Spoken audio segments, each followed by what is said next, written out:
FPO bulletin में आपका हार्दिक स्वागत है। अभिवादन स्वीकार कीजिए अपने प्रगति पथ के सदाबहार साथी मनोज मिश्र का। पिछले दिनों मेरी पत्नी ने बेटे से बोला कि कुछ सामान लेते आओ दुकान से। तो बेटे ने कहा कि मुझे दुकान पर जाने की ज़रूरत नहीं है, बस मोबाइल दे दीजिए। और मोबाइल से उन्होंने केवल क्लिक किया और चंद दिनों में ही सामान का पैकेट वापस घर चला आया। जो भी अपेक्षित सामान थे चले आए। ये केवल मेरी आदत मेरे बेटे का ही नहीं है, ये जीवन शैली है। खरीदारी की आदत आजकल पूरे देश में फैल गई है। इसी को ई कॉमर्स बोलते हैं, यानी डायरेक्ट टू कस्टमर। ये सामान पहुंच जाता है, उत्पादक से सीधे कस्टमर तक पहुंच जाता है। और ये ई कॉमर्स का जो कारोबार है, ये सेक्टर है, वो बहुत ही तेज़ी से ग्रोथ कर रहा है। और आज के दौर में देखें, आज के समय में यह कारोबार 100 अरब डॉलर से ज़्यादा हो गया है केवल अपने देश में। और आने वाले समय में एक बता रहे हैं एक्सपर्ट की 2030 तक यह 350 करोड़ अरब डॉलर के पास पहुंच जाएगा, जो अमेरिका के कारोबार के करीब पहुंच जाएगा। तो यह कारोबार, यह आदत जो अभी हमारे यहाँ बहुत तेज़ी से, खासकर कोरोना काल के बाद जो आई है लोगों में, इसमें बहुत बड़ा योगदान डिजिटल मोबाइल का भी रहा है। डिजिटल क्रांति के दौर में इसने समझिए कि जैसे खून की जरूरत होती है शरीर को चलाने के लिए, उस तरह इन्होंने एक खून का काम किया है, रक्त का काम किया है, ताकत दिया है। और आज के दौर में यह कारोबार तेज़ी से जो फैल रहा है, इसके लिए ये बहुत बड़ा कारोबारी अवसर हमारे छोटे छोटे उद्यमियों के लिए आया हुआ है। छोटे हमारे जो एफपीओ है उनके लिए आया हुआ है। ये अब अपने सामान को, अपने उत्पाद को देश विदेश में कहीं भी भेज सकते हैं बहुत ही आसानी से। और उनके लिए लाभार्जन के अनेकानेक स्रोत खुल गए हैं। और इस कार्य के लिए डाक विभाग आगे आया हुआ है हमारे छोटे छोटे उद्यमियों को और एफपीओ को सपोर्ट करने के लिए।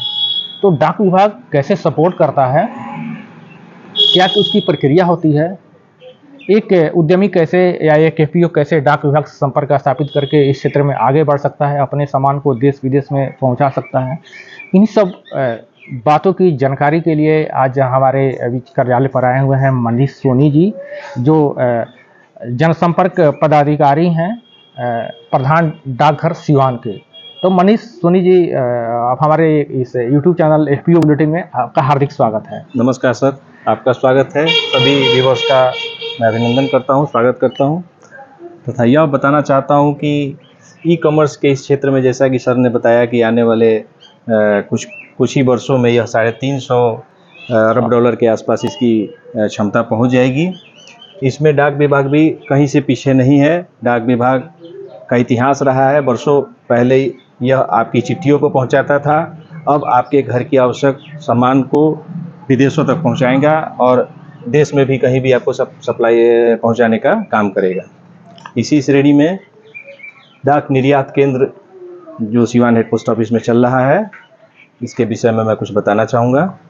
हाँ, बताया जाए कैसे आपका डाकघर कैसे ई कॉमर्स में कैसे मदद कर सकता है हम लोग के एफपीओ का या फिर छोटे छोटे उद्यमियों को। डाक विभाग के पास वर्षों सदियों पुराना एक्सपीरियंस है सामान को पहुंचाने का। और डाक निर्यात केंद्र अभी एक नई योजना शुरू हुई है।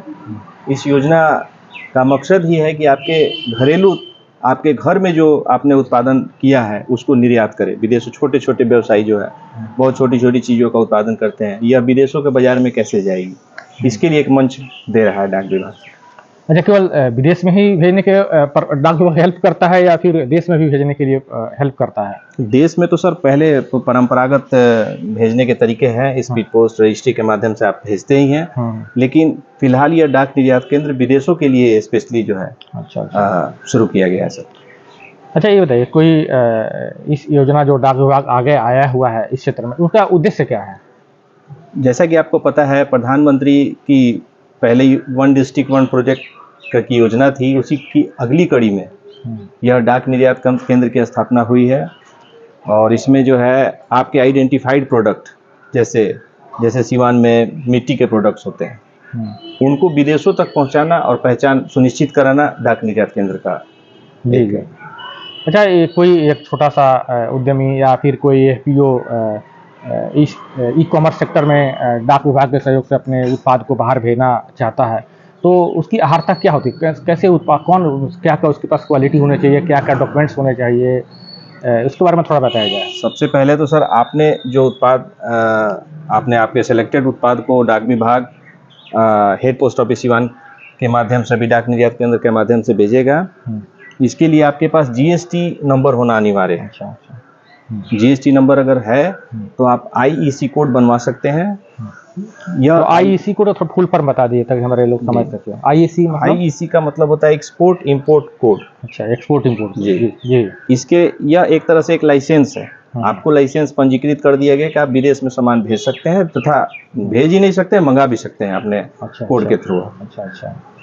अच्छा, ये महत्वपूर्ण बात बोले कि केवल भेज ही नहीं सकते हैं, आईईसी कोड के थ्रू मंगा भी सकते हैं, ये महत्वपूर्ण बात है। तो आपके यहाँ जो पंजीकरण करना होता है क्या उसके लिए? सर किसी भी तरह की कोई पंजीकरण की आवश्यकता नहीं है, आप खुद से पंजीकरण कर सकते हैं। आपको लिंक दिया जाएगा, आप खुद से गूगल में जाके डीएनके लॉगिन अगर सर्च करेंगे तो वहाँ पे आपको डीएनके का लॉगिन मिल जाएगा। उसमें अगर आप नए यूज़र हैं जी तो अपना यूज़र आईडी क्रिएट करेंगे, फर्स्ट टाइम यूज़र के लिए है। जब आपने एक बार आईडी क्रिएट कर दिया तो आप खुद से लॉगिन करके आर्टिकल जिस 219 देशों के साथ अभी हमारा बाइलेटरल एग्रीमेंट है सर। जी जी जी। 219 देश में कहीं भी सामान आप सेलेक्ट करके और भेज सकते हैं सर।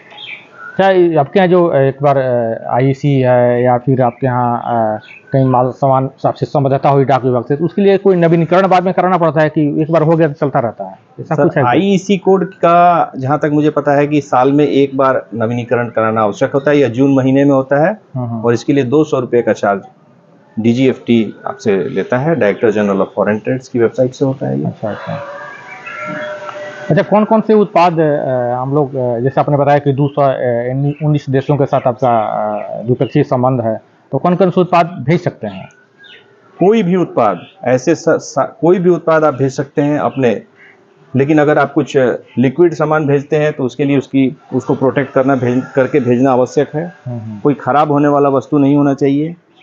बाकी आप कोई भी सामान विदेश में भेज सकते हैं, माने खाद्य अखाद्य कोई भी सामान भेजा जा सकता है। खाद्य सामान जो खराब नहीं हो रास्ते में, जी उसको भेज सकते हैं। अच्छा, कई बार देखते हैं कि अच्छा, ये जो इसे एक सामान है इनका, एक एग्रोभूमि एफपीओ है इनका, एक हल्दी मसाला का एक प्रोडक्ट आता है, निकलता है, तो इनको बड़े लेवल पर 50 किलो 1 क्विंटल भेजना मान लीजिए, तो फिर जो पैकेजिंग होती है वो पैकेजिंग क्या वो एफपीओ करेगा या फिर आपके यहाँ से कुछ पैकेजिंग कुछ होता है? नहीं, पैकेजिंग का सुविधा तो सर अभी हमारे यहाँ उपलब्ध नहीं है। पैकेजिंग आपको खुद से करना है। आने वाले भविष्य में ये सुविधा भी डाकघर देगा। अच्छा अच्छा। ऐसे छोटे प्रोडक्ट्स जो कंट्रेक्चुअल कस्टमर बीएनपीएल वगैरह के हैं, कैश ऑन डिलीवरी के, इनका पैकिंग के लिए 3 तरह के पैकेज पोस्ट ऑफिस में उपलब्ध हैं, स्मॉल, मीडियम और लार्ज। आप वो ला के आप उसमें अपना आर्टिकल को डाल के उसको पैक करके भेज सकते हैं, या इसकी पैकिंग आप खुद से भी कर सकते हैं। अच्छा, आपके यहाँ वो पैकेट मिल जाता है? हाँ जी। अच्छा, चलिए अच्छी बात है। अच्छा, आप कोई सामान कोई उद्यमी या एफपीओ बाहर भेजा तो उसका आप लोग कैसे उसका शुल्क निर्धारण करते हैं? डाक विभाग कैसे निर्धारण करता है? किसी देश को अमेरिका को भेजना है या फिर नेपाल को भेजना है या फिर गल्फ को भेजना है, कैसे उसका कुछ तय है क्या कि कितना वजन पर या फिर दूरी पर? ये सर वजन के ऊपर और प्रत्येक देश के लिए अलग अलग शुल्क की व्यवस्था है। जैसे आप अगर गल्फ कंट्री में कोई सामान भेजते हैं तो उसका रेट कम होगा।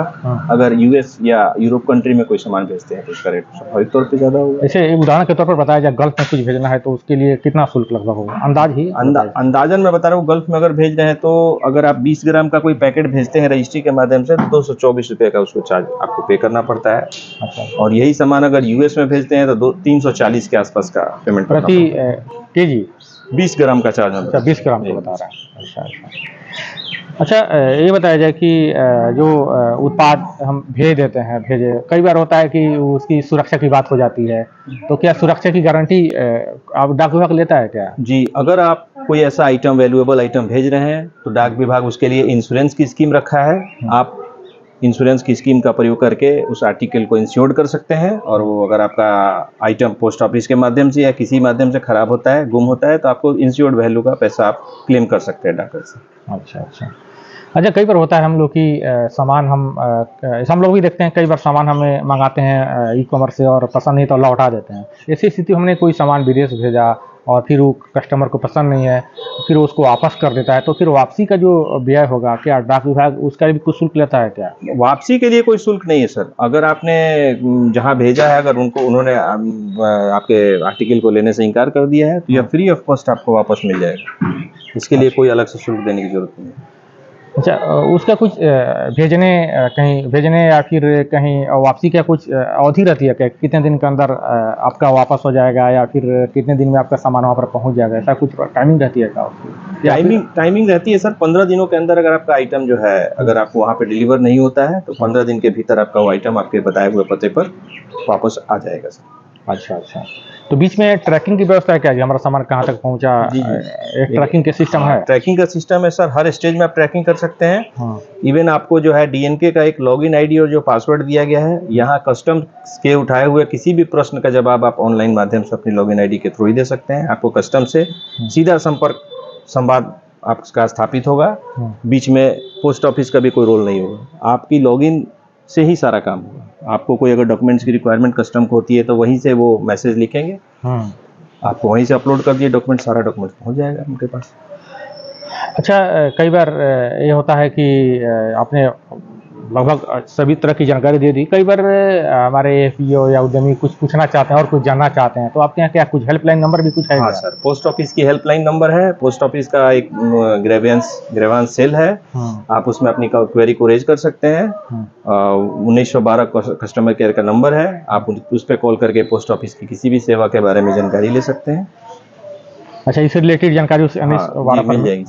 ये 1912 जी 1912। अच्छा, और सिवान जिले की अगर आप देखते हैं, तो अगर सिवान जिले का कोई उद्यमी या कोई एफपीओ आपसे संपर्क करना चाहे तो अपना नंबर बताया जा सकता है, ताकि आपसे सीधे संपर्क कर सके? जी, आप मुझसे सीधे भी संपर्क कर सकते हैं। मेरा नाम मनीष कुमार सोनी है। मैं पोस्ट ऑफिस में जनसंपर्क निरीक्षक हूँ, और मेरा मोबाइल नंबर है 9852287272। इस पर आप कभी भी कॉल कर सकते हैं, और इसमें किसी भी समस्या से संबंधित कोई भी जानकारी है, उसकी जानकारी आपको दे दी जाएगी सर। आपने इतनी जानकारी दी, और कुछ बात जो आप बताना चाहें जो छूट गई हो, या कुछ हमारे ऐसे उद्यमियों को बताना चाहते हो, तो आप बता सकते हैं। सभी कृषक जो हम लोग उत्पादन करते हैं, तो बहुत ऐसी चीज़ें होती है जो हमारे लिए बहुत ही नॉर्मल चीज़ होती है। जैसे कि फॉर एग्जांपल बता रहा हूँ कि आपने जो उपला देखा होगा, उपले का 4 उपले का पैकेट विदेश में कितना मिलता होगा, आप अनुमान लगाइए। यह 700 रुपये में आप विदेश में भेज सकते हैं। इसके अलावा नीम का दतवन है। बहुत ऐसे ऑर्गेनिक चीज़ें हैं जो आप छोटे स्तर पर उत्पादन कर सकते हैं। आजकल खेती के तरीके भी बदल गए हैं। आप शैवाल उत्पादन कर सकते हैं। मिलेट्स में इंडिया अभी नंबर 1 में जा रहा है। मिलेट्स का उत्पादन कर सकते हैं। आपने अगर मकई का उत्पादन किया है, तो मकई के बहुत सारे प्रोडक्ट जो है विदेशों में बहुत अच्छी डिमांड में आप भेज सकते हैं उन्हें। तो आपको भेजने के लिए डाकघर आपको डाक निर्यात केंद्र की फैसिलिटी देता है। और अगर आपका प्रोडक्ट फ्लैश करना है, तो आप ई-कॉमर्स की किसी भी वेबसाइट में रजिस्ट्रेशन कराकर, चाहे वो amazon.com हो या alibaba.com हो, flipkart.com हो, जो भी विदेश में आपके प्रोडक्ट को डिस्प्ले करेंगी, और आपके पास अगर ऑर्डर आता है, तो आप सीधे डाकघर के माध्यम से अपना सामान भेज सकते हैं। तो मनीष कुमार सोनी जी, आपने हमारे उद्यमियों को, हमारे एफपीओ को इतनी ही अच्छी जानकारी दी, और आपने समय दिया यहाँ पर, इसके लिए आपको बहुत बहुत धन्यवाद। आपका भी धन्यवाद।